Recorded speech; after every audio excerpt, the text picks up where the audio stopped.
Eka Ragama fina vita Malagasy any ambotsofinao androany. Eka Madagascar, Atizao mandeha amboboaty mandeha ambobosokria amadrozo na be taxi na taxi be itaterana malalaka ho an'ny daolo be. Na be taxi na taxi be rehefa misy sarandalana de afaka mandeha. Na be taxi na taxi be itaterana malalaka ho an'ny daolo be.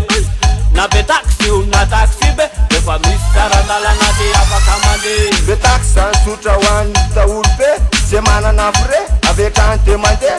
Lahatra daolo na de maika be mba felifelinoy azafady kelage de mba tovy maty ihany koa ny frais.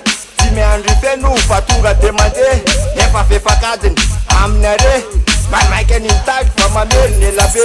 Rehefa misy miala gody azy be amin'ny ariva mapitsaly be nainga ny mele ohatrany omby trovoka ho ambala be. Very mifony tsy tampake lensany rovitra antapile samy te ody samy te andeha tsaky tselontsony io na kely na lehibe ohatrany mitsofoka ho ambala be.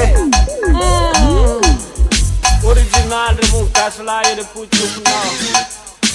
Yes, ayanao gelany lefa mandeha eny amin'ny taxi be. Ayanao gelany lefa mandeha eny amin'ny taxi be. Atizao mandeha malakilaky raha andeho aramse. Atizao mandeha mandrosondroso hoany anatin'ny mese. Oringa soveranao amsatsika ande efa maika monjy lera jiaby reo mpandeha. Efa kobonao faly tay misy mone ka toritoro kely efa mitororo be. Da le ho itamatambatra amizay le fre aleo atao matsinika raha misy ramse. Fa le mitady kasy tena dekamy be fa mampibesibesibesy tena mampime.